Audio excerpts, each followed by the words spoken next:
Selamat siang dan salam sejahtera untuk kita semua. Baiklah, kami dari kelompok analisis wacana akan memperkenalkan diri kami. Yang pertama yaitu Priya Onedi Marulitua sebagai ketua, Anissa Frantika Gultom sebagai sekretaris, yang beranggotakan Gebi Lesvani Gultom, Via Nirvana Sifayung, Ance Siregar, David Nenggolan, Lili Loreza, Ria Monalisa, Rima Boru Sembiring, Teresia Brutu, Rosalinda Boru Siregar, Marlina Maria C. Huta Barat. Adapun topik pembahasan yang akan kami bahas pada hari ini ialah analisis wacana kritis. Jaksa sebut Sambo mengeksekusi terakhir Brigadir J pada surat kabar Tribun Medan 18 Oktober 2022. Tipe analisis wacana yang kami gunakan pada penelitian ini adalah analisis paradigmatik. Analisis yang mengidentifikasi unit-unit atau tanda yang ada di dalam bahasa yang mendasari isi teks. Contoh yang terdapat pada surat kabar Tribun Medan pada tanggal 18 Oktober 2022 mengenai Jaksa sebut Sambo pengeksekusi terakhir Brigadir J sebagai berikut. Analisis paradigmatik pada contoh pertama yaitu pada kalimat di atas, kata saya diperuntukkan kepada Nofriansyah Yosua Huta Barat karena Nofriansyah Yosua Huta Barat dapat menjadi subjek dalam kalimat di atas. Dan pada berita di atas terdapat dialog Putri Cendrawati mengatakan hal tersebut kepada Nofriansyah Yosua Huta Barat sebelum dieksekusi. Analisis paradigmatik pada contoh kedua yaitu pada kalimat di atas kata kamu diperuntukkan kepada Nofriansyah Yosua Huta Barat karena Nofriansyah Yosua Huta Barat dapat menjadi subjek dalam kalimat di atas.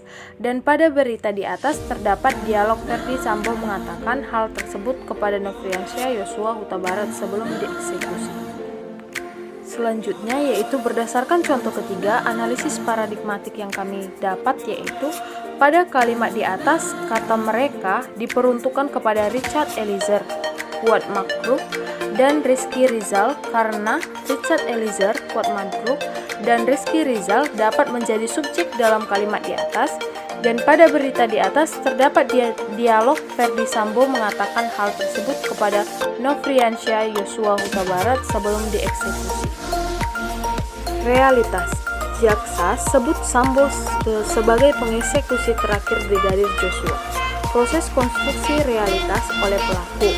Adapun teori yang kami gunakan yaitu berdasarkan teori dari Michel Foucault, yang kedua teori Roger Fowler, Robert Hauger, Guntur Kress, Tony Treu, DKK, yang ketiga teori Theo van Leeuwenhoek, yang keempat teori Sarah Mills, yang kelima teori Theo van Dijk, yang keenam teori Norman von Fock.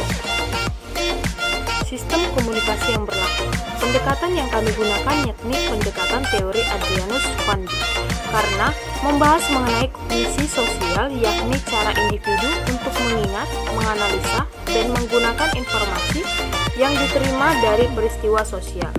Melalui surat Tribun Medan pada tanggal 18 Oktober 2022, masyarakat mudah memahami isi dari surat kabar tersebut karena menggunakan bahasa sehari-hari berdasarkan lingkungan masyarakat. Dan Theun Adrianus van Dijk memfokuskan pendekatan kepada teks berita, foto, film, dan sebagainya. Dinamika internal dan eksternal pelaku konstruksi.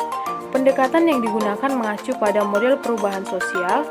Norman memusatkan perhatian wacana itu sosiolinguistik dilihat dari kosakata dan tata kalimat pada koran Tribun Medan 18 Oktober 2022, di mana kosakata dan tata kalimat masuk ke dalam dinamika internal dan eksternal sebagai berikut. Yang termasuk dinamika internal pada kutipan surat kabar Tribun Medan pada tanggal 18 Oktober 2022 yang membahas berita jaksa sebut Sambo pengeksekusi terakhir Brigadir Joshua sebagai berikut. Kedua kalimat di atas termasuk dinamika internal karena dua kalimat di atas memiliki kosakata yang sering ditemui di lingkungan masyarakat. Berdasarkan kedua contoh di atas, kedua kalimat di atas termasuk dinamika eksternal karena dua kalimat di atas memiliki kosakata yang jarang ditemui di lingkungan masyarakat karena terdapat bahasa asing sehingga membawa perubahan sosial pada masyarakat. Faktor internal, ideologis, idealis, dan faktor eksternal, pasar dan sponsor.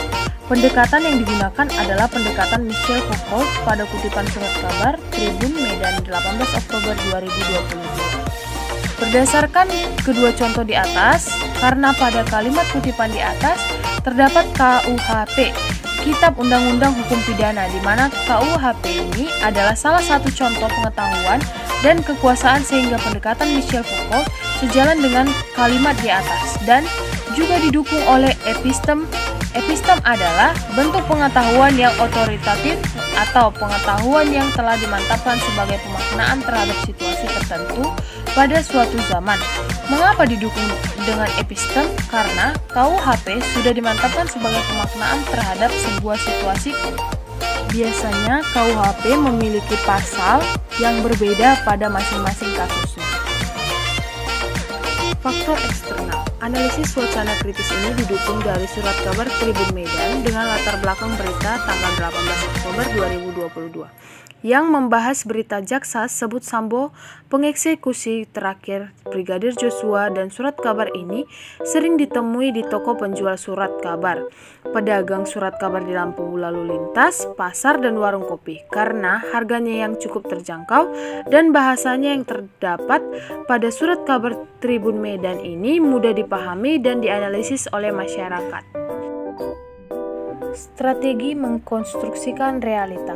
Berdasarkan surat kabar Tribun Medan dengan latar belakang berita 18 Oktober 2022 yang membahas berita jaksa sebut Sambo pengeksekusi terakhir Brigadir Joshua dengan pendekatan Theun, Adrianus van Dyk, Roger Fowler, Robert Hauger, Guntur Kress, Tony Treu, DKK, Theo van Leeuw, dan Sarah Mills, di mana ketiga pendekatan ini membahas mengenai tata bahasa, bagaimana aktor dalam berita tersebut ditampilkan dalam sebuah berita, dan feminisme, yakni analisisnya mengenai relasi kekuasaan dengan ideologi konstruksi laki-laki dan perempuan dalam konteks pemberitaan, yang menyimpulkan bahwa berita tersebut disampaikan dalam bentuk surat kabar serta aktor dalam berita tersebut disampaikan dengan menggunakan peruntukan seperti saya, kamu, dan mereka berdasarkan peran masing-masing aktor, dan juga kekuasaan serta ideologi ditampilkan dalam penyampaian KUHP dan pasal pada kasus tersebut serta konstruksi laki-laki dan perempuan ditampilkan berdasarkan peranannya. Strategi signing, strategi framing, teknik framing. Pada surat kabar ini, reviewer memilih bahasa yang mudah dipahami oleh masyarakat. Pada surat kabar ini ditampilkan fakta berdasarkan realitas yang terjadi. Hal ini dilakukan guna menarik pembaca dan memberi kesan yang berbeda kepada setiap pembaca. Diskurs atau realitas yang dikonstruksikan. Realitas yang dikonstruksikan menggunakan jenis diskurs teks, yakni wacana dalam wujud berita. Baiklah, sekian hasil presentasi dari kelompok kami. Terima kasih. Selamat siang.